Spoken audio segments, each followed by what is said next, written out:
সুপ্রিয় দর্শক, বাংলাদেশ টেলিভিশনের নিয়মিত আয়োজন নিপীড়নের স্মৃতি অনুষ্ঠানে আপনাদের সবাইকে স্বাগত জানাচ্ছি। অনুষ্ঠানে পুরো সময় আপনাদের সঙ্গে আছি আমি সাইদ খান। দর্শক, অনুষ্ঠানে আজকের অতিথি অবসরপ্রাপ্ত পুলিশ কর্মকর্তা খান সাইদ হাসান। ডিআইজি থাকা অবস্থায় যাকে জোরপূর্বক অবসরে পাঠায় ফ্যাসিস্ট হাসিনা সরকার। 2004 সালের 21 আগস্ট গ্রেনেড হামলা মামলায় তাকে ফাঁসিয়ে পাঠানো হয় কারাগারে। নিপীড়ন নিষ্পেষণের স্টিম রোলার চালানো হয় তার উপর। আজ তার মুখ থেকেই শুনব নিপীড়নের সেই সব দিনগুলোর স্মৃতি। খান সাইদ হাসান ভাই, আপনাকে স্বাগত জানাচ্ছি। ধন্যবাদ আপনাকে। এছাড়াও আলোচনার জন্য স্টুডিওতে উপস্থিত রয়েছেন সুপ্রিম কোর্টের সিনিয়র আইনজীবী অ্যাডভোকেট জয়নুল আবেদিন মেজবা। মেজবা ভাই, আপনাকে স্বাগত জানাচ্ছি। প্রিয় দর্শক, মূল আলোচনায় যাওয়ার আগে আমরা আওয়ামী নিপীড়নের শিকার ডিআইজি খান সাইদ হাসানের উপর নির্মিত একটি প্রতিবেদন দেখে নেব।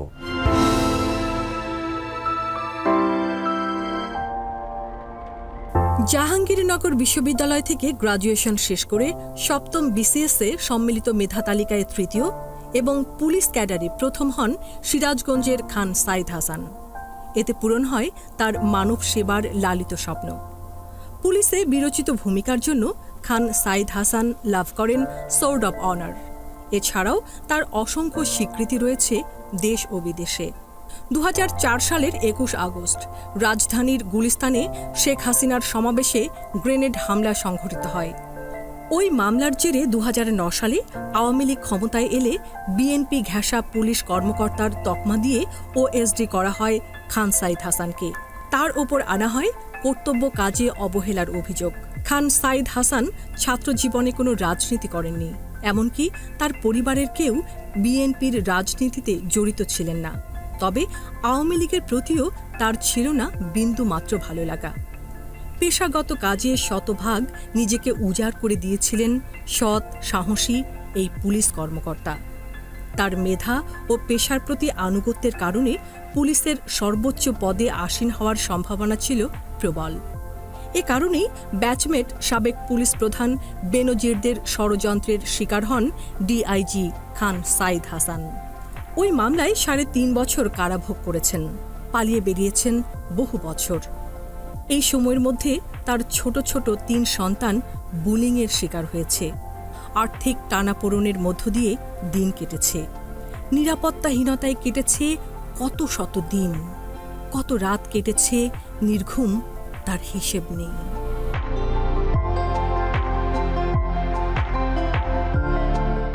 প্রতিবেদনটি দেখে নিলাম, এবার শুনবো তার সঙ্গে ঘটে যাওয়া নিপীড়নের ঘটনা। খান সাইদ হাসান ভাই, বিসিএস পরীক্ষায় ঈর্ষণীয় ফলাফল করে আপনি পুলিশ প্রশাসনে যোগ দিয়েছিলেন। একজন চৌকস কর্মকর্তা হিসেবে ডিপার্টমেন্টে আপনার যথেষ্ট সুনামের কথা আমরা শুনেছি। হাসিনার রোশানলে পড়লেন কিভাবে? আসলে হাসিনার রোশানলে এই দেশের আপামর মানুষই পড়েছিল, এবং এটা যে সে প্রতিশোধ নেবে এই কথা সে 1981 সালে বলে এসেছিল বিবিসির সাথে এক সাক্ষাৎকারে, যেটা আপনার বিবিসি বাংলা বিভাগে যিনি প্রধান ছিলেন সিরাজুর রহমান, মারা গেছেন সম্প্রতি বিবিসির, উনি একটা বই আছে এক জীবন এক ইতিহাস বই। সেই বই উনি স্পষ্ট করে লিখেছিলেন যে 1981 সালে সে জন রেনারের সাথে ইন্টারভিউর ব্যবস্থা করেছিলেন উনি বিবিসিতে। সেখানে হাসিনা বলে এসেছিলেন যে আমি রাজনীতিকে ঘৃণা করি, এই রাজনীতিতে এসেছি শুধু আমি সেই প্রতিশোধ নেওয়ার জন্য। কি প্রতিশোধ? কেন প্রতিশোধ? প্রতিশোধটা হলো যে আমার বাবা, মানে শীতবন্ধের কথা, বাবার সম্পত্তি এটা, তো আমার বাবাই দেশ স্বাধীন করেছে, আমার বাবাই দেশের স্বাধীনতার পতাকা এনেছে, কিন্তু সেই বাবাকে যখন 3.5 বছর পরে একেবারে মানে তার পরিবার পরিজন সহ যখন তাকে হত্যা করা, নির্মমভাবে হত্যা করা হয়, তখন এই দেশের জনগণ কান্না করে নেই, মিষ্টি বিতরণ করেছে, এবং তার জানাজায় সর্বসাকুল্যে লোক হয়েছিল 17 জন। তো সেই প্রতিশোধ নেওয়ার জন্য উনি রাজনীতিতে এসেছেন। তো এসে উনি প্রথমে টার্গেট করেছিল এই দেশের শুধু আমার পুলিশ পেশাতে না, প্রফেশনে না, সকল প্রফেশনে দেখবেন যেগুলো মনে হয়েছে যেগুলোর মধ্যে প্যাট্রিয়টিজম আছে, দেশপ্রেম আছে, বা এরা থাকলে পারে তার ওই প্রজেক্টটা, প্রতিশোধ নেওয়ার প্রজেক্টটা বাধাগ্রস্ত হতে পারে, সে তাদেরকে সবাই একে করে সরিয়েছে। এছাড়া আমার সাথে ব্যক্তিগতভাবে হাসিনা বা হাসিনার দল আওয়ামী লীগের কোনো, আমি তো 1988 সালে চাকরিতে জয়েন করার পর থেকে 2009 সাল পর্যন্ত টানা 21 বছর চাকরি করেছি। এর মধ্যে ট্রেনিং, কিছু সেমিনার যদি আপনি 2-3 বছর বাদ দেন, আর অল অ্যালং আমি এন্টি ক্রাইম ওয়ার্কের সাথেই কাজ করেছি আর কি, সবসময় থানা পুলিশ ওরিয়েন্টেড। হাসিনা বা হাসিনার কোনো দলের কোনো লোক কখনো বলতে পারবে না যে আমি আওয়ামী মানে কোনো পলিটিক্যাল মোটিভেটেড হয়ে আমি কোনো কাজ করেছি। আমার পলিটিক্যাল এত স্ট্রং ছিল না। আমি ছাত্র জীবনে আমার ছাত্র জীবনে আমি ছাত্রলীগ করিনি কখনো। আজ আমি বলি সাধারণত যে ডাকসুতে আমি 2টা ইলেকশন পেয়েছি আমাদের ইয়ের সময়, মান্না আক্তারের প্যানেল যেটা পাস করেছিল, তো ওই সময় আমি বিএনপির যে ছাত্রদলের যে প্যানেল থাকতো আমি সেই প্যানেলে ভোট দিতাম। দ্যাট ওয়াজ মাই পলিটিক্যাল ইয়ে আর কি। বাট মেইন টার্গেটটা ছিল শুধু আমাকে ব্যক্তিগতভাবে না। আপনি দেখেন যে ল প্রফেশন বলেন, অন্যান্য যে কোনো প্রফেশন বলেন, দেখবেন যেগুলোকে মনে হয়েছে যে এগুলো থাকলে পারে তার ওই প্রজেক্টে বাধার হবে, তাদেরকেই ওদেরকে সরিয়ে দেওয়া হয়েছে। তো তারই ধারাবাহিকতায় আমাকে 21শে আগস্টে জড়ানো হয়েছিল। বিকজ 21শে আগস্টের একটা ফানি একটা জিনিস, যে 21শে আগস্টের ঘটনাতে আমার বিরুদ্ধে যে চার্জটা, সেটা হলো যে কর্তব্য কর্মে অবহেলা। আমার বিরুদ্ধে কিন্তু কিলিং, কনস্পিরেসি বা আপনার এটা কিন্তু আনতে কোনোটাই, সবটাই মিথ্যা ছিল। বাট ফানি থিং হলো যে একটা কথা আছে না, চোর যখন চুরি করে তখন কিছু না কিছু নমুনা রেখে যায়, যা থেকেই পরবর্তীতে পুলিশ বা মানুষ বুঝতে পারে যে চুরিটা কে করেছে। হাসিনার ক্ষেত্রেও তাই হয়েছে। যেমন আমার অন্যান্য কলিগ যে ব্রিগেডিয়ার রহিম, রেজাকুল হায়দার সাহেব, তারপরে যে আমাদের বাবর সাহেব, আমাদের স্বরাষ্ট্রমন্ত্রী, হ্যাঁ, এদেরকে কিন্তু ওই যে হাওয়া ভবনে কনস্পিরেসির মধ্যে এনে দিয়েছে, যে তারা এসে কনস্পিরেসি করছে। অন্য কথা, ওটা কোনো অস্তিত্বই ছিল না ওইটা, সেটা আমি অন্যভাবে বলবো হয়তো। যাই হোক, তা আমি যেটা বলতে চাচ্ছি যে ওরা যদি চাইলে কিন্তু ওইটার সাথে জাস্ট 6 নম্বরে আমার নামটা লিখে দিতে পারতো, তাহলে কিন্তু এই প্রসঙ্গগুলো আসতো না। তারা কি করছে, তারা আমাকে কর্তব্য অবহেলার দায়ে আমাকে আমাকে এই চার্জশিট করেছে 21শে আগস্টে, যেখানে আমার কোনো কর্তব্যই নাই। তো এইটা দিয়ে আমার মূলত নিপীড়নটা শুরু। বিকজ যেহেতু এটা ছিল জোড়াতালি দেওয়া, আর হাসিনার ওই যে টার্গেট যে তাকে আগে সবাইকে নির্মূল করবে, তারই ধারাবাহিকতায় হয়তো আমাকে টার্গেট করেছিল। আর আমার আপনি যেটা বললেন, একটু বেশি বলে ফেলেছেন, আমি এত ব্রিলিয়ান্ট না, কিন্তু কীভাবে যেন বিসিএস পরীক্ষায় আমি পুলিশ ক্যাডারে ফার্স্ট হলাম, 7 BCS 85 যেটাকে বলে। আর কম্বাইন্ড মেরিট লিস্টে থার্ড ছিলাম, কিন্তু আমাদের সময় প্রায় 1900 মতো ইয়ে হয়েছিল, 11টা-12টা ক্যাডারে আর কি। তো ওইটা থেকে তখন থেকেই ওই আমাদের যে অ্যাজ পার ক্যারিয়ার, এবং তারপরে আপনার আমাদের পিএসসির লিস্ট, সারদাতেও আমি আবার বেস্ট অফিসার ট্রফি, যেটাকে যে সোর্ড অফ অনার বলে, ওটা পেলাম। তো তখন থেকে একটা ইয়ে ছিল যে ধরেই না হচ্ছিল যে যদি আমার সার্ভিস ক্যারিয়ার ভালো হয়, তাহলে আমি পুলিশে টপ হবো আর কি। তো এইটাতে যখন এই 2009 সালে, যখন 8 সালের শেষ ডিসেম্বর যখন হাসিনা আসলো ক্ষমতায়, আর যেহেতু আমার ব্যাকগ্রাউন্ড ছাত্রলীগ ছিল না, যাদের ব্যাকগ্রাউন্ড ছাত্রলীগ ছিল তারা ওইটাকে পুঁজি করেই আমাকে আমাকে স্ক্রিন আউট করে ফেলা যায়, সেটাও একটা কারণ ছিল। তার কারণ আমার ভোগান্তির কারণ কিন্তু আমার কোর্সমেটরাই, বেনজির, মোকলেস, আমাদের একবার সিনিয়র শহীদ, এরাই। তো এটা দিয়ে হলো আমার মূলত আমার ব্যক্তিগতভাবে খুব অতটা যা ছিল না, কিন্তু কালেকটিভ ওয়েতেই অনেকের মতো আমিও ভিক্টিমাইজ হয়েছি। এরপরে আমাকে দিয়ে যেভাবে যা করাতে বলছিল, যেহেতু আমি করি নাই, সেজন্য আপনাকে কি বলা হয়েছিল? আমাকে বলা হয়েছিল যে একটা মিথ্যা সাক্ষী দিতে আর কি। মানে 21শে আগস্টের গ্রেনেড হামলার ব্যাপারে একটা মিথ্যা সাক্ষী দিতে। এই সাক্ষীতে কি বলতে হবে বলছিল? ওটা বলা হয়েছিল যে 20 তারিখে রাতে আমাদের এখন যিনি অ্যাক্টিং চেয়ারম্যান ছিলেন, সিনিয়র যুগ্ম মহাসচিব ছিলেন, উনি আমাকে রাত 20 তারিখ রাতে ফোন করে আমাকে উনি বলবেন যে আমি যেন ওইখানে কোনো সিকিউরিটি অ্যারেঞ্জমেন্ট না করি, এটুকু বললেই হয়ে যাবে। বিকজ তখন তো আমি ওএসডি হয়ে গেছিলাম। মানে এটুকু বলতে বলা হয়েছিল আমাকে, যে সাক্ষী হিসাবে আর কি। মানে আপনি এটা দিতে না চাওয়ার কারণে আমাকে তখন ওই যে ইয়ে ছিল, এনএসআই এর ডিরেক্টর ছিল শফিকুল্লাহ, 73 ব্যাচের, যেটাকে আমরা তোফাইল ব্যাচ বলি। তারপরে কাহারা কোন ছিল আপনার ইনভেস্টিগেটিং অফিসার, আর ওর সাথে ওর অ্যাসিস্ট্যান্ট ছিল ফজলুল হক। এর মধ্যে তো আপনাকে বাধ্যতামূলক অবসরে প্রথমে তো ওএসডি করেছে 2009 সালে। 2009 সালে হাসিনা ক্ষমতায় আসার ওই দিন 9 মার্চ 2009 সালে ইয়ে করলো, ওই ওএসডি করলো। মানে ওটা অলমোস্ট এক ধরনের চাকরিচ্যুতির মধ্যে আর কি। আমার বেতন পেতাম কিছু, কিন্তু আমার কোনো ভাতা, মানে অন্য কোনো পোস্টিং নেই, ইয়ে নেই, অন্য কোনো অ্যাক্টিভিটিসও নেই, ফ্যাসিলিটিসও নেই, এরকম ছিল। ওইটা ফেব্রুয়ারিতে হওয়ার কথা ছিল, কিন্তু 25 ফেব্রুয়ারি যে বিডিআই মিউটিনিটা হলো, তো ওই জন্য একটু প্রসেসে পিছিয়ে যায়। আমার 2009 সালের 9 মার্চ আমাকে ওএসডি করলো। তারপর থেকে 2011 সালের 25শে জুন পর্যন্ত আমি ওই ওএসডি হিসাবেই ছিলাম, মানে হেয়ার অ্যান্ড দিয়ার ঘুরে বেড়াতাম। তারপরে যে 21শে আগস্টের মামলায় আমাকে চার্জশিট করলো, যেটা বোধহয় 3 জুলাই 2000। সাক্ষী দিতে না চাও, সাক্ষীটা ছিল ওইটা। তো আমি যে আমাকে বললো বাধ্যতামূলক অবসরে পাঠায় 2011 সালে। আমাদের যে সার্ভিস রুলেই আছে যে আপনাকে বিরুদ্ধে যখন যদি কোনো পাবলিক সার্ভেন্টের বিরুদ্ধে চার্জশিট হয়, যে দিনকে চার্জশিটটা কোর্টে অ্যাকসেপ্টেড হবে, সেদিনকে আপনি অটোমেটিক্যালি চাকরিচ্যুত হয়ে যাবেন। আপনার কাছ থেকে শুনবো আবার খান সাইদ হাসান ভাই। মেজবা ভাই, খান সাইদ হাসান ভাইয়ের কথা শুনলেন, একজন চৌকস পুলিশ অফিসার, যিনি সম্ভাবনা ছিল পুলিশের শীর্ষ পদে যাবার, এবং উনি ওনার ব্যাজের ওই বিসিএসে উনি পুলিশ ক্যাডারে প্রথম হয়েছিলেন এবং সারদার ট্রেনিংয়েও সোর্ড অফ অনার পেয়েছিলেন। এরকম একজন সম্ভাবনাময় পুলিশ কর্মকর্তা বা যে কোনো কর্মকর্তাকে, প্রজাতন্ত্রের কোনো কর্মকর্তাকে সরকার চাইলেই কি বাধ্যতামূলক অবসরে পাঠাতে পারে কিনা? সরকার যদি আইনের মাধ্যমে চলে, তাহলে কখনোই এটা সম্ভব না আইন দিয়ে চললে। আর সরকার যখন ফ্যাসিস্ট হয়, তার দ্বারা সব কিছুই সম্ভব হয়। উনি তো ছিলেন হলো সাউথের দায়িত্বে। জি। সাউথের ডিসি ছিলেন। হ্যাঁ, সাউথের ডিসি ছিলেন। এটা আমরা একটা গল্প পড়েছি ছোট সময়, ওই যে বাঘ আর হরিণের বাচ্চার যে পানি ঘোলা করিস কেন, তো এটা একটা কৌশল মাত্র। উনি রাজি হবেন না, অথবা তখনই ওনাকে এইভাবে ফাঁসিয়ে দিয়ে ওনার চাকরি থেকে সরিয়ে দেওয়া। এটি আইন অনুযায়ী কতটা অবৈধ কাজ? ওই সময় টোটালটাই সরকার অবৈধ। করেছে। এবং ওনার সাথে যেটা করা হয় কনস্টিটিউশনে কোন কোন ধারা ভায়োলেট করেছিল? 35 যেটা, কোনো ব্যক্তিকে তার বিরুদ্ধে সাক্ষী দিতে বাধ্য করা যাবে না, এবং একটা মিথ্যা সাক্ষী। এবং এই মামলাটাতে হাওয়া ভবনকে কেন্দ্র করে হাওয়া ভবন পর্যন্ত নিয়ে যাওয়া, এইটা চেষ্টা করেছে সরকার। এর মূলত আমি আরেকটা জায়গায় যাই, সেটা হচ্ছে এই মামলাটা ফার্দার ইনভেস্টিগেশন যখন আসলো, তখন যিনি পাবলিক প্রসিকিউটর ছিলেন সৈয়দ রেজাউর রহমান, 61 জন সাক্ষী শেষ হওয়ার পরে উনি একটা দরখাস্ত দিলেন যে গ্রেনেড যেটা, এটার উৎস কোথায়। দুর্ভাগ্যক্রমে গ্রেনেডের উৎস না খুঁজে আসামি করা হলো আমাদের ভারপ্রাপ্ত চেয়ারম্যান তারেক রহমান সাহেব, পুলিশের কিছু সিনিয়র অফিসার, আমাদের রাজনীতিবিদ আব্দুল সালাম পিন্টু সাহেব, তারপরে প্রাক্তন প্রতিমন্ত্রী, তারপরে লুৎফুজ্জামান বাবর, এরপরে সামরিক বাহিনীর কয়েকজন সিনিয়র অফিসার, এদেরকে আসামি করা হলো। কিন্তু আর্জেন্স গ্রেনেডের যেই উৎস সেটা কিন্তু আর পাওয়া গেল না। এটি হচ্ছে কাহারাকন্দ একটা ষড়যন্ত্রিক প্রক্রিয়া।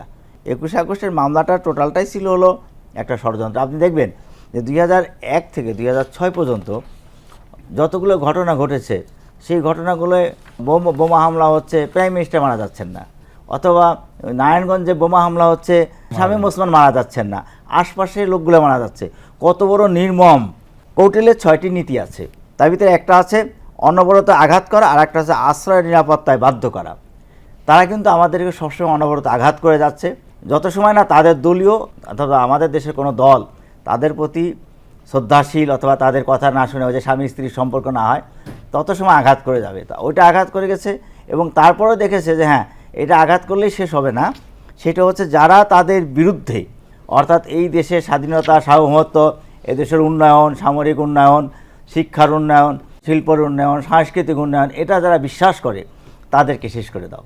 এবং এই শেষ করে দেওয়ার কারণেই আমাদের সেনাবাহিনী, আমাদের পুলিশ, আমাদের বুদ্ধিজীবী, এদের প্রত্যেকটা জায়গায় আঘাত করা হয়েছে। এমনকি দেখবেন যে আমাদের শিক্ষানীতিকে এমন একটা জায়গায় নিয়ে গেছিল যে লেখাপড়া, ছাত্রছাত্রীরা লেখাপড়া আর করতে পারবে সেটা না। তো ঠিক আছে, কিন্তু আমরা 21 আগস্ট গ্রেনেড হামলায় যে এইভাবে খান সাইদ হাসানের মতো মানুষদেরকে জড়ানো এবং তাদেরকে মিথ্যা সাক্ষী না দিতে চাওয়ার কারণে আসামি করাটা কোন ধরনের অপরাধ?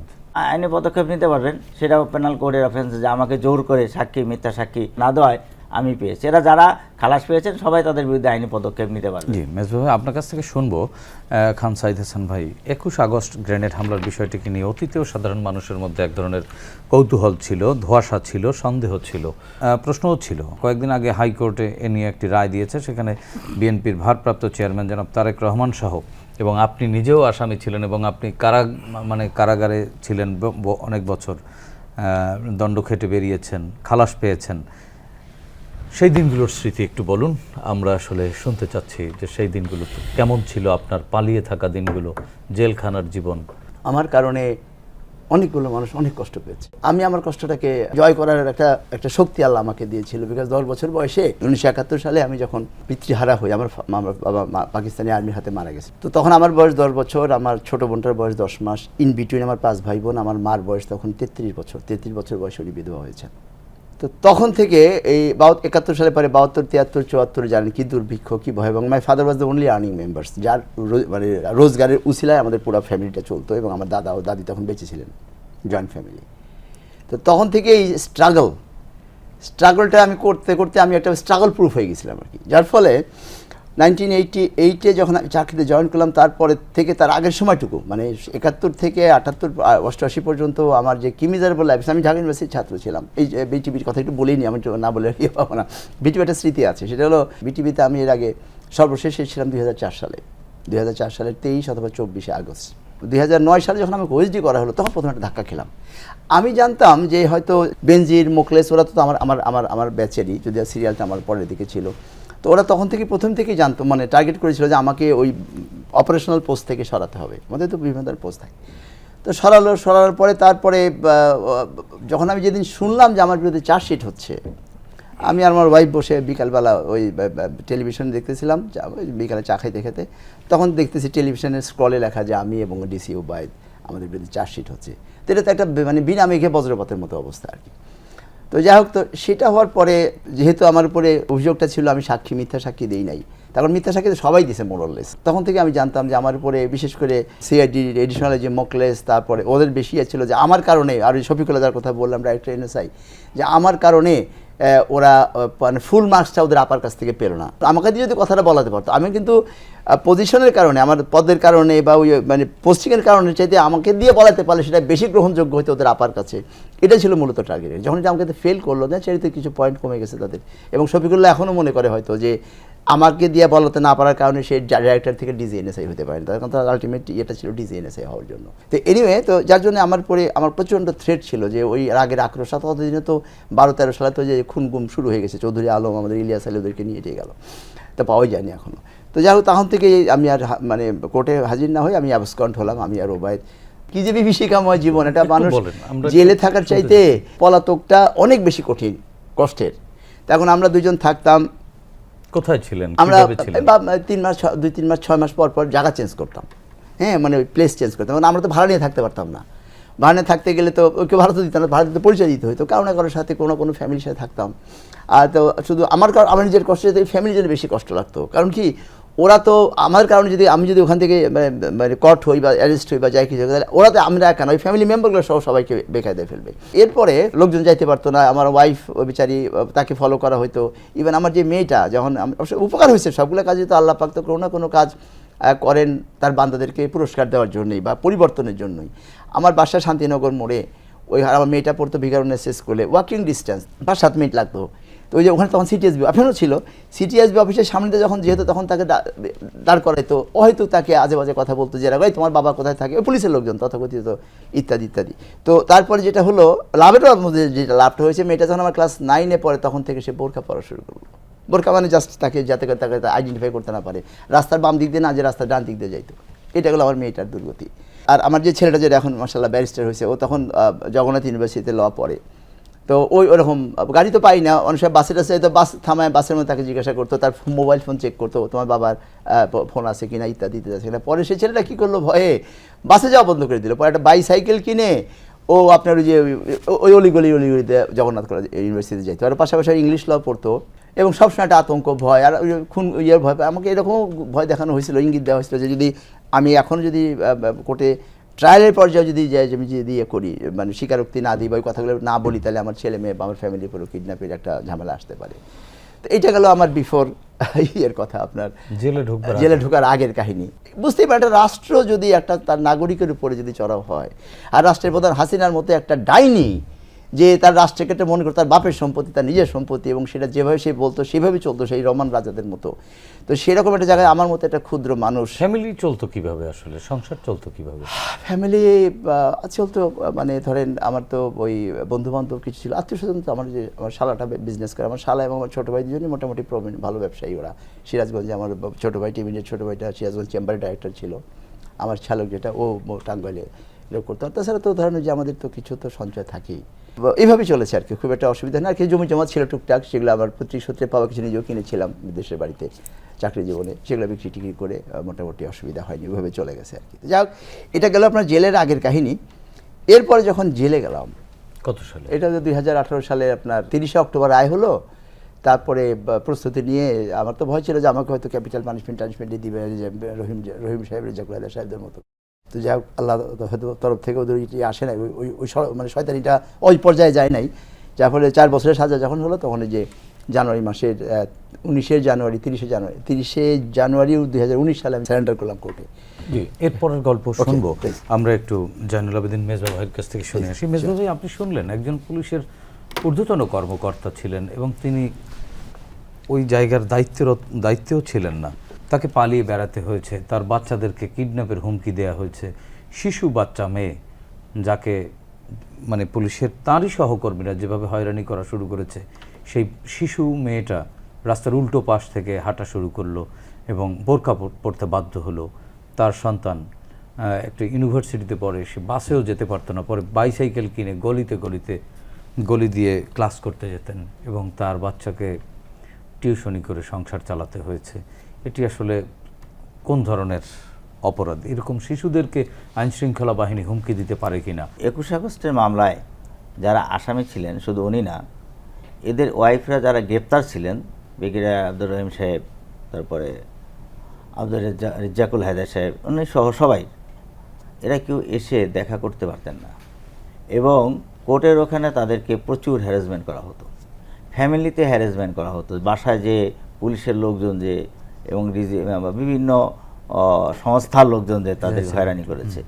মানে এটা ছিল একটা শুধু আদালতের বিচারই না, মেন্টাল টর্চার যেটা দরকার সেটা সবটাই তারা করেছে। এটি কি আইনসিদ্ধ ছিল? অবশ্যই আইনসিদ্ধ না, এবং এটা ছিল একটা বর্বরতা। আপনার কাছে শুনবো মেজবা ভাই। সাইদ ভাই কোর্টে সারেন্ডার করলেন 2019 সালের 30 জানুয়ারি। এরপরে জেলখানার স্মৃতিটা কেমন ছিল? কোর্ট দিয়ে শুরু করি। কোর্টে যখন গেলাম, যেমন শাহিদ নুরুদ্দিন জাজ, ওনাকে আমি চিনতাম মানে আমি যখন ডিসি সাউথ ছিলাম তখন উনি তো কোর্টে প্র্যাকটিস করতেন। ওনার বাড়িও আমার দেশে সিরাজগঞ্জ, শ্বশুর বাড়ি আমার দেশে টাঙ্গাইল। তো উনি একটা জাজমেন্ট নিয়ে ঝামেলা হয়েছিল। ডাকাত শহীদ নামে একজন পুরনো ঢাকার এক সন্ত্রাসী আলোচিত সাজা দিয়েছিলেন, তারপর তাকে হুমকি দিয়েছিলেন মেরে ফেলে যাক। তখন তাকে আমাদের মোটামুটি আমরা সিকিউরিটি প্রোভাইড করেছিলাম তার এবং তার ফ্যামিলির। সেই সুবাদে তার সাথে আমার ব্যক্তিগত পরিচয় ছিল। আমি যখন কোর্টে দাঁড়ালাম, আমি তো ন্যাচারালি আমাদের তো যে ডকের মধ্যে উঠিয়েছে, তারপরে দাঁড়ায় আছি আমি আর ওবায়দ। এর মধ্যে উনি এসে যে মানে চেম্বারে বসেছে, এজলাসে বসলেন। বসেই প্রথমে দেখেই মাথা নিচু করে উনি বললেন যে ওনাদেরকে ডক থেকে নামিয়ে সামনে ইয়েতে বসাও, বেঞ্চে। তার মানে সে তো জানে, তার কারণ তার রায়টা কীভাবে হয়েছে কি সে আর কিছু না জানলেও সে তো যখন রায়ের সিগনেচার করার সময় তো সে দেখেছে যে কীভাবে হয়েছে। তারপরে আমার লয়ার জামিন আবেদন করেছে, জামিন নাম মঞ্জুর করে কোর্টে পাঠিয়ে দিল। তারপরে শুধু মাথা নিচু করেই একবার শুধু আমার দিকে তাকালো, তাকে মাথা নিচু করে বলল, আমি আশা করি আপনি উচ্চতর আদালতে আশা করি এবং দোয়া করি আপনি উচ্চতর আদালতে আপনি সুবিচার পাবেন, বলে সে চলে গেল। মানে তার মানে উনি সুবিচার করতে পারেনি। আমি ওটাই বলতে চাচ্ছি, তার মানে উনিও স্বীকার করেছেন যে উনি সুবিচার করতে পারেন না, দেখে আমার জন্য দোয়া করে গেলেন উনি যে আপনি উচ্চ আদালতে সুবিচার পাবেন। ফাইন, গেলাম জেলে যাওয়ার পরে তো আপনি জানেন বাই ভার্চু অফ আওয়ার এটা 2009 সালেই বোধহয় ক্লাস 1 অফিসার হলে তাদের জন্য ডিভিশনের জন্য আলাদা কোনো অর্ডার লাগতো না, এটা তাদের বাই ভার্চু অফ ওই অ্যাডমিনিস্ট্রেটিভ অর্ডারে পেতেন আর কি। যেমন আমাদের খেয়ারাস ফেনীর ইন্সপেক্টরে ফটো দেওয়ার কারণে, ফেসবুকে দেওয়ার কারণে যে মেয়েটা আত্মহত্যা করলো, তারপর 7 বছর জেল হলো, কিন্তু ও কিন্তু একবারে সরাসরি যেহেতু ক্লাস 1 অফিসার তো ক্লাস 1 ও ডিভিশনে চলে গেছে। বাট এনিওয়ে, তো আমি আরেকটা কথা কিন্তু বলতে ভুলে গেছি, মানে এটা বলা উচিত, আপনি আবার একটু যোগ করে নেই। ঠিক একই নির্যাতনের শিকার হয়ে আমাদের যে কোহিনুর, আমাদের 2 ব্যাচ জুনিয়র, কোহিনুর মেয়ে কিন্তু সুইসাইড করেছে। ঠিক একই, আমি ওই ভয়টা তখন পাচ্ছিলাম যে আমার মেয়েটা এরকম পাগলামি করে ফেলে কিনা। তখন ওই মেয়েটাকে ওই রকম রাস্তাঘাটে যখন ডিস্টার্ব করতো, একদিন বাজার সে ছাদে থেকে 6 তলার ছাদ থেকে পড়ে মানে আত্মহত্যা করেছে। তার আগে বলেছে যে এই অপমান আর ভালো সহ্য করতে না পেরে আমি দুনিয়া থেকে চলে এই ধরনের আতঙ্ক আপনার মধ্যে কাজ করছে ডেফিনেটলি। তার কারণ তার আগে পরে যে ঘটনাটা ঘটেছে, ওই আপনার কোহিনুর মেয়ের যে ঘটনাটা আমি তখন ওইটা বেশি, আমার একটাই মেয়ে আল্লাহ দিছে, তো তখন ওই আতঙ্কে ভুগতাম যে ও আবার ওইটা রকম না করে ফেলে। তখন ওর মা ওকে বুঝিয়ে বললাম বোরখা টোরখা পরো বাই করো, তাতে করে নামাজও পড়া শুরু করলো, বোরখা দিয়ে যাওয়া আসা করলো। বোরখা যাওয়া যেত আমাদের চিন্তা না, যার ফলে তখন এটার সমস্যাটা হয়। এবার যখন জেলে গেলাম, জেলে যাওয়ার পরে প্রথমেই আমাদেরকে নিয়ে যাওয়া হলো আমাকে এবং ওবায়দকে কন্ডেম সেলে, মানে যেখানে ফাঁসির আসামিরা থাকে, ওই যে কেরানীগঞ্জে। ভালো, তো আমি তাই জেলারকে বললাম বা সুপারকে বললাম যে আমাদেরকে এখানে রেখেছেন, কারণ একটা নর্মাল সেলে দেন। উনি কথা জবাব দিলেন না, উনি যে কাজটা করলেন তার 15-20 দিন পরে আমাদেরকে ওখানে পাঠিয়ে দিলেন। দেখলেন যে একটা ঝামেলা। আসলাম কাশিমপুরে আসার পরে থাকলাম বেশ, মানে ওই আবার একই সেলে। প্রথমে দিল হাসপাতালে কয়েকদিন থাকলাম, এরপর আবার সেলে দিল। ভালো কথা চলতেছিল। আমি যখন বুঝে গেলাম, আমি একটা অ্যাপ্লাই করলাম আইজি প্রিজনের কাছে যে আমি এই আইনে এইভাবে আমি ডিভিশন পাই, আমাকে ডিভিশন দেওয়া হোক। তখন আমার সেটাকে হুমকি দেওয়া হলো। তখন যে কি একটা সুব্রত কুমার বারোই সামথিং লাইক সুব্রত কুমার বারো সামথিং এরকম একটা ছিল। সে আমাকে মেসেজ দিল যে আপনি যদি বেশি এগুলো নিয়ে লেখালেখি করেন তাহলে পরে আপনাকে অন্য এমন জায়গায় জেলে পাঠাইতে হবে যেখানে কোনো সেলও নাই, আপনাকে জেনারেল ওয়ার্ডে থাকতে হবে। যা বাদ দিলাম। এরপরে একটা ভদ্রলোক আসলো, জলিল নাম বোধহয় সুপার। ও এসে হঠাৎ করে বললো আমাদের ছেলে কিন্তু আমি বললাম যে আমার যে কমিশনার আরিফ সাহেব আমারই কেস পার্টনার, তারপরে অন্যান্য যারা ছিলেন তারা সবাই এক ছেলে একজন করেই থাকতেন। উনি একদিন হঠাৎ করে বললেন যে আমার ছেলে আরও 2 জন মাদক সেবীকে রাখতে হবে। ভাই 12 ফিট বাই 10 ফিট একটা রুম, কমন টয়লেট, সেখানে দুজন মাদক সেবীকে নিয়ে আমার সাথে থাকাটা, যাই হোক পরে রাখবেই।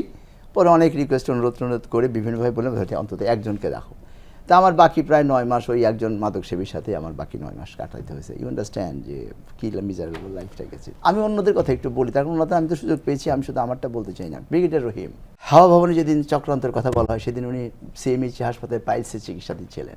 সেই কারণে কিন্তু দেখবেন হাওয়া ভবনে চক্রান্ত ডেট নাই কেন, ডেট নাই, ওটা বলা আছে জুলাই মাসের কোনো একটা সময় ওর ষড়যন্ত্র হয়েছে। ওই যে সময়টা বলছে ওই সময়টা উনি সিএমএইচে ভর্তি ছিলেন। তারপরে এইটার ব্যাপারে তার দূরতম কোনো সম্পর্ক নাই, দূরতম যায় না। ওনাকে অপরাধ হলে উনি ওই সময় ডিজিএনএসআই ছিলেন, এই কারণে ওনাকে আসামি করা হলো। তার তো 2টা বাচ্চা, তারপরে মেয়েটা তো ওই আমার মেয়ের মতোই, আমাদের বয়স তো একটা কাছাকাছি এজ গ্রুপের, মানে তার ফ্যামিলিটা ধ্বংস হয়ে গেছে। আর এই ভদ্রলোককে করোনা হলো প্রথম দিকে, আমি তখন তার সাথে জেলখানাতেই, হ্যাঁ, প্রায় 13 দিন না 14 দিন মানে আনঅ্যাটেন্ডেড থাকলেন উনি। এরপরে যখন অবস্থা বেশি খারাপ হয়ে গেল তখন তাকে হাসপাতালে যখন নেওয়া হলো, আর হাসপাতাল মানে তো ওখানে বোঝেনি, সপ্তাহে 2 দিন ডাক্তার যায়, অসুখের মধ্যে প্যারাসিটামল আর গ্যাস্ট্রিক ওষুধ ছাড়া কিছু নাই। এরপর যখন উনি কমায় চলে গেলেন অলমোস্ট, তখন তাকে নিয়ে আসা হলো। প্রথমে যে গাজীপুরে যে তাজউদ্দিন একটা মেডিকেল আছে ওখানে থাকলো। এরপর যখন দেখছে মরেই যাবে তখন সরারদিতে পাঠিয়েছে। উই আর ইন ডাউট যে সরারদিতে আসার আগেই মারা গেছে না সরারদিতে আসার পরে মারা গেছে, শুধুমাত্র বিনা চিকিৎসায় বিনা ট্রিটমেন্টে লোকটা মারা গেল, মেরে ফেলা মানে হ্যাঁ প্রকারান্ত আপনি ইনডাইরেক্ট এটা বলতে পারেন, যেহেতু তাদের অ্যাকশনের কারণে যেহেতু তাদের কনসিকুয়েন্সটা হলো মরে গেছে, এটাও তো ইজিলি তাদের বিরুদ্ধে মার্ডার চার্জ আনা যায়। আমার সাথে জার্নালিস্ট হিসাবে হয়তো বেয়ার করবেন যে কোনো ঘটনার পরিণতি যদি কারো মৃত্যু হয় বা কোনো অপরাধ হয় তাহলে সেটাও ওইটা তার সাথে দায়ী থাকবে। আব্দুল সালাম পিন্টু সাহেব কীভাবে আসামি হলেন সেটা হলো উনি তো টাঙ্গাইলের একজন 4বার বা 5বারের এমপি, উনি জীবনে কোনোদিন ফেল করে নাই যতবার ইলেকশন করেছে। উনি যখন ওই সময় বোধহয় আওয়ামী লীগের শেষের দিকে বা প্রথম দিকে নূর মোহাম্মদ তখন হলো এসপি, সে একটা বাস স্ট্যান্ড উচ্ছেদ করতে গেছিল, উনি এটাকে বাধা দিয়েছিলেন এবং এটা আলটিমেটলি উচ্ছেদ করতে পারেনি। আর এরপরে 2001 সালের ইলেকশনের সময় হাসান মাহমুদ খন্দকার, উনি ছিলেন ওখানকার এসপি, ওই সময় ইলেকশনে তাকে যে কিটি করে ফেল করানো হয়েছিল, উনি আবার কোর্টে অ্যাপিল করে বা পত্র ফেরত পেয়েছিলেন। পরবর্তীতে হাসান মাহমুদের আর বিএনপির সময় আর ওই প্রমোশনটা হয়নি, অ্যাডিশনাল ডিআইজি পর্যন্ত হয়েছিল। তো হাসান মাহমুদ এবং নূর মোহাম্মদ দুজন তার প্রতি খেপা ছিলেন। আনফর্চুনেটলি 111-এর সময় নূর মোহাম্মদ হলো আইজি, হাসান মাহমুদ হলো ডিজি র্যাব। এইটাই হলো তাকে ওই মামলাতে আসামি। তার ভাই তাজউদ্দিন ওই ইয়েতে আপনার পাকিস্তানে লেখাপড়া করতো, ওই যে মাদ্রাসায় পড়তো, তাজউদ্দিনকে জঙ্গি বানাইতে যায় এসে তার ভাইকে নিয়ে এসে, এবং তা এই লোকটা বলছে ভাই আমি তো এগুলো কিছুই জানি না, কবে ঘটনা ঘটছে তাও জানি না, ঘটনা ঘটনা 2 ঘন্টা পরে শুনছি টেলিভিশন দেখে যে এটা ইয়ে করছে। কিন্তু তাকে আসামি করা হয়েছে যেহেতু নূর মোহাম্মদ এবং Hasan Mahmud as x SP Tangail হিসাবে দুজনেই তার উপর অসন্তুষ্ট ছিলেন। এবং যেটা ওই 111-এর সময় আল্লাহর মানে এমনই যে একজন আইজি একজন ডিজি র্যাব, তখন তো আর পলিটিক্যাল কোনো ইয়ে ছিল না, তারাই দেশ চালাইতো, এই তারা করলো আসামি। এবার আসেন আমাদের হানিফ পরিবহনের হানিফ, আমার সাথে আমি লন্ডন গেলে মাঝে সাথে দেখা হয়, বেচারা 13টা বছর যাবৎ ওখানে পড়ে আছে। তার অপরাধ হলো এই চার্জশিটে বলেছে, কাহারিও চার্জশিট যে ওই হানিফ পরিবহনের সাতক্ষীরা থেকে গ্রেনেডগুলো আনা হয়েছে বহন করে। বলেন যদি সেটা হয়েও থাকে, আমার কত ধরেও যদি নেই, তাহলে দায়ী হতে পারে ড্রাইভার, কন্ট্রাক্টর বা পরিচালক, মালিক দায়ী হবে। আর হানিফ পরিবহনের শত শত গাড়ি, সেটা জন্য হানিফ সাহেবকে ডেকে নিন, আপনি আমাকে বলেছে তাকে ডেকে নিয়ে এসে কাহার একটা হ্যান্ডসাম অ্যামাউন্ট দাবি করেছিল, কাহার এবং শফিকুল্লাহ। তো সেটা তো মানে ফুৎকার দিয়ে উড়াই দিচ্ছে, এটা কোনো কথা নাকি, আমি কেন এত টাকার পরিমাণ অনেক বেশি, এত শুনলে আমার মাথা খারাপ হয়ে যাবে। কেমন ছিল সেই অ্যামাউন্ট? আমি শুনেছি 5 কোটি টাকা চেয়েছিল ওই সময় আর কি, করে নাই, তাকেও ঢুকাই দিচ্ছে যে সে যা হাওয়া ভবনে কনস্পিরেসি করছে। কায়কোবাদ সাহেবের ব্যাপারটা আমি অতটা জানি না, বোধহয় সম্ভবত আমি যেটা শফিকুল্লাহর বাড়ি কুমিল্লা বা ওইদিকে নোয়াখালী, তার এক রিলেশন ছিল হলো আপনার ওই কায়কোবাদের সাথে। ইলেকশন কায়কোবাদ সাহেব থাকলে ওখানে সে নমিনেশন পায় না অথবা জিততে পারবে না, এই কারণে তাকে এই সমস্ত কারণ দিয়ে দেওয়া হয়েছে। একটা মেয়ে খুব আমার কাছে খুব পীড়া দিয়েছে যে আমার মেয়ের বয়সী নাহিদ লায়লা কাকুর নামে একটা মেয়ে ছিল, বাড়ি সিরাজগঞ্জ, ওর সাথে ওই একটা ছেলের বিয়ে হয়েছে, ছেলে পাকিস্তান নন বাংলাদেশি পাকিস্তানি, খুব ব্রিলিয়ান্ট ছেলে, কোনটা সাবজেক্টে মাস্টার্স করা, এখানে আসছিল ওদের বাইং হাউসের ইয়ে দিয়ে, তো সেই সুবাদে ওর সাথে বিয়ে হয়েছিল। ছেলেটাও খুব হ্যান্ডসাম। তো তাকে ওই জঙ্গি সাজাতে যায় পাকিস্তান, ওই তাজউদ্দিনের সাথে কমেন্ট করতে যায়, যাই হোক তাকে আসামি করেছে। এবং এই মেয়েটাকে দিয়ে, মেয়েটা তখন প্রেগনেন্ট ছিল, মেয়েটাকে দিয়ে জোর করে তার বিরুদ্ধে সাক্ষী দেওয়া হয়েছে, মেয়েটাকে দিয়ে তার স্বামীর বিরুদ্ধে বাধ্য করা হয়েছে।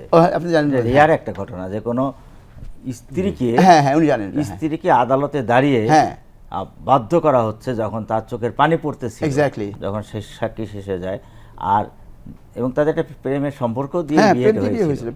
এবং তখন ওই যে পাকিস্তানি যে নাগরিক, সে মানে আসলে প্রেম তো আছে, যখন স্বামী স্ত্রী হয় সম্পর্ক ভালো থাকে অন্যরকম, সে ভাবতেই পারতেছে না যে কি সাক্ষী দিচ্ছে, কি বলতেছে। এবং গ্রেনেড উদ্ধার সমস্ত বানোয়াট Yes. কথা বলতেছিল। Yes. টোটাল বিষয়গুলো শুনলেন, প্রত্যেকজন আসামিকে আসামি করা হয়েছে কোনো না কোনো স্বার্থ থেকে। এটি কি আসলে ইনভেস্টিগেশন অফিসাররা পারে কিনা? আপনার কাহারাকন্দ একজন প্রচণ্ড ষড়যন্ত্রকারী, এবং শুধু তাই নয়, আমি যেহেতু ক্রিমিনাল কেস করি, এবং এই কাহারাকন্দ এতটাই নির্মম যে আপনার একটা লোক দোষী হতে পারে কিন্তু সে টর্চারে পড়তে পারে না। যেমন আমি মুফতি হান্নানের কথা বলি, তার প্রত্যেকটা নখ উঠে ফেলাইছিল, এবং দ্বিতীয়বার যে তাকে ভারপ্রাপ্ত চেয়ারম্যান তারেক রহমান সহ যে মানে 164 দেওয়ার জন্য পাঠানো হলো, বলা হলো যে আমি প্রথমে কিছু বলতে পারি নাই, অনেক কিছু বাকি আছে, সেজন্য আমি 164 দিব। এরপরে দ্বিতীয় 164টা করানো হলো, যেটা টোটালি অবৈধ আইনে, সেটাও করা হলো। এটি কারাকন্দন যে নির্যাতন করেছে, একদিকে আর্থিকভাবে প্রচণ্ড লাভবান হয়েছে অনেকের কাছ থেকে। আমি শুনেছি আমাদের অনেক লোকের কাছে যে ইভেন যাদেরকে জঙ্গি সাজানো হয়েছিল 16 জন লোকের কাছ থেকে 164 নেওয়া হয়েছে। এই যে নির্যাতনটা সে কারাকন্দ করেছে, এটা বাংলাদেশের ইতিহাসে এটা একটা বাংলাদেশের ইতিহাসে নয়, এটা যদি আমরা সাংস্কৃতিক জগতে নেই, এটা দিয়ে যদি একটা সিনেমা করা যায়, এটা বিখ্যাত একটা সিনেমা হতে পারে। আমরা স্যার শুনবো খান সাইদ হাসান ভাই, এরপরে 2019 সালে জেল খেটে কাশিমপুর থেকে রিলিজ হলেন কবে? এরপরে পারিবারিক জীবনটা কেমন ছিল? জেল ফেরত পারিবারিক জীবন, সামাজিক জীবন? জেল ফেরত পারিবারিক জীবন আলহামদুলিল্লাহ ভালো ছিল। কেন? সামাজিক জীবন ততদিনে আমার ছেলে মেয়েগুলো বড় হয়ে গেছে। আপনার 10 বছরে বললাম না, 3 জন কিভাবে হলো আল্লাহ জানে, বাট আল্লাহ পূর্ণ দণ্ড খেটে বের হয়েছে। হ্যাঁ, আমার 4 বছরের জেল দিয়েছিল আমি যদিও আমার বিরুদ্ধে যে দুটো ধারা ছিল, এই দুটো ধারাতেই আমার বেলেবল অফেন্স, কিন্তু আমাকে বেল দেয় নাই। তো বের হয়ে আসার পরে তো আমার কাছে তখনও খবর ছিল যে আমি আবার বের হয়ে আসার পরে বাসা পর্যন্ত আসতে পারবো কি না। তো যাক আল্লাহ করতেছিলাম যে তখন তো এই যে 2021-22 সালে তো তখন তো গুমের হিড়িক চলতেছে। তখন কাশিমপুর থেকে যখন বাসা পর্যন্ত আসলাম, আমার সামনে পিছনে 2টা সাদা পুলিশের গাড়ি আসছে। আমার ওয়াইফ ছিলেন সাথে, আমার ছেলেটাও ছিল সামনে। আমার ভয় পাচ্ছিলাম যে আবার এখান থেকেই রাস্তা 2বার দাঁড়ও করিয়েছে, জিজ্ঞাসা করছেন কোথায় যাব, কেন যাব, ইত্যাদি ইত্যাদি। তো যাই হোক সামহাও আসলাম। আসার পরে তারপর থেকে আমি ওই দেখতে আমার বাসার সামনে লোকজন থাকতো, তারপরে আমি কোথায় যাই, কি করি না করি এগুলো করতো। বাট পারিবারিকভাবে একটু অনেক দিন পরে, আপনার প্রায় 12 বছর পরে ফ্যামিলির সাথে সবার সাথে একসাথে থাকতে পারলাম, সেটা ছিল। আর ততদিন আল্লাহর রহমতে আপনাদের দোয়ায় ছেলেমেয়েগুলো বড় হয়ে গেছে, হ্যাঁ। তো যার জন্যে ওই দিক থেকে শান্তি ছিলাম। কিন্তু তারপরে যখন ওই আমাদের এই মামলা মোকদ্দমা নিয়ে একটু যখন আমরা কাজকর্ম শুরু করলাম পল্টন অফিসে, তো ওখানে আবার 2 দিন রেড হলো, পুলিশ রেড করলো, করে যাই হোক একদিন তো সামনাসামনি হলো। আর আমি তো ভাবছিলাম যে ওই দিন হয়তো নিয়ে যাবে, আর ওদের তো তখন মামলা তোর অভাব নাই। আপনার কিছু আপনি তো নিজেও আপনি ভালো শিকার আর কি। তো ওই রকম একটা হ্যাজার্ডাস লাইফ তো ছিলই। তারপরে কোথাও যেতে পারতাম না, ফোন রাখতে হয়তো। আপনি কি মানে সার্ভিস বেনিফিট কিছু ও পেয়েছিলেন? আচ্ছা, সার্ভিস বেনিফিট তো প্রশ্নই আসে না। আমার তো সার্ভিস বেনিফিট তো দেয়নি। তারপরে আপনার পেনশন টেনশনের পরে কথা, ইভেন আমার যে প্রভিডেন্ট ফান্ড, যেটা আমরা চাকরিজীবীরা নিজের অর্থটা আমরা জমা রাখি ওখানে, ওটা আমার টাকা, ওটা সরকারের টাকাও না, সেটাও ফেরত দেয়নি। সে দেয়নি কেন? সেটা ওই যে না করে নাই। আমি যখন বললাম তাহলে আমার ওই প্রভিডেন্ট ফান্ডের টাকাগুলো আমি পাইতে পারি, ওই যা হয় আর কি, এই কাগজ লাগবে, সেই কাগজ লাগবে, কোর্টের কাগজ লাগবে, তমুক লাগবে, আয়া লাগে, এগুলো পরে রাগ করে ওগুলো টাকা নিই না, একদম না, মিনিমাম কোনো বেনিফিট এখনো পাইনি। দরখাস্ত আমরা করেছি, কিন্তু আপনি তো দণ্ড খেটে বেরোলেন, আবার খালাস পেলেন, কিন্তু আপনার জীবন থেকে মাঝখানে 12 বছর নেই। হ্যাঁ, সে তো বটে। ওই যে আমি যে বললাম, মাঝে মাঝে বলি অনেক, ওই যে অনেকেই পুরো অনেক ছবি, আমার দাদার সাথে দেখছিলাম ওই সিনেমাটা, সবার উপরে একটা সিনেমা করেছিল ইন্ডিয়াতে, হ্যাঁ আপনার মনে আছে কিনা, পাহাড়ি সান্যাল ছিলেন এরকম ওটার অভিনেতা। তখন নাই করে আমার একটা মিথ্যা মামলায়, মিথ্যা ঘটনাতে 12 বছরের সাজা হয়েছিল, এবং সাজা খাটার পরে 12 বছর পরে উনি কোর্টের থেকে রায় পেলেন যে উনি খালাস হয়েছে। উনি চিৎকার করে বলছিলেন যে আমার খালাসের দরকার নেই, আমার এই 12টা বছর ফিরিয়ে দাও। তা আমি আজকে খালাস পেয়েছি, ডেফিনেটলি খালাসটাও তো আমার জন্য একটা রিকগনিশন, সোশ্যাল রিকগনিশন, যে না আমি রিয়েলি নট গিল্ট। হ্যাঁ, যদি আমি জানতাম যে আমি নির্দোষ, এবং আমার আল্লাহও জানতেন যে আমি নির্দোষ, কিন্তু তারপরেও তো সামাজিকভাবে তো আমাকে বলতে হতো, এটা আমার সামাজিকভাবে প্রমাণ হলো যে এটা খালাস হয়েছে। তো এই জন্য আমি ডেফিনেটলি আমার কাছে ভালো লাগছে। আর আমার মিজারি নিয়ে, আমার সাফারিংস নিয়ে না আমি কষ্ট পাই না, সত্যি কথা বলছি, আমি হিপোক্রেসি না, মিনিমাম কোনো হিপোক্রেসি করে কথা বলতে চলছি না, because I do believe in Allah. আমি মনে করি যে আমার যে মিজারি এখানে হয়েছে, এটার বিনিময়ে আমি আমি আমি আমি আল্লাহর কাছে যে পাবো, এখনও পেয়েছি আমি। না হলে আমার এই অবস্থাতে আমার 4টা ছেলে মেয়ে, আমার বিআই যিনি বিএন মারা গেছেন, বিএন মারা গেছেন, অল অন সাডেন মারা গেছে, যার ফলে আমি খুব তাড়াতাড়ি করে মেয়েটা মাহারা হয়ে গেছে দেখে আমি, ওরা যখন ফার্স্ট ইয়ারে পড়ে মেডিকেলে, তখন ওদের বিয়ে করে মেয়েটাকে আমাদের কাছেই নিয়ে আসছিলাম। সেই সময় 4টা ছেলে মেয়ে বলি আমি।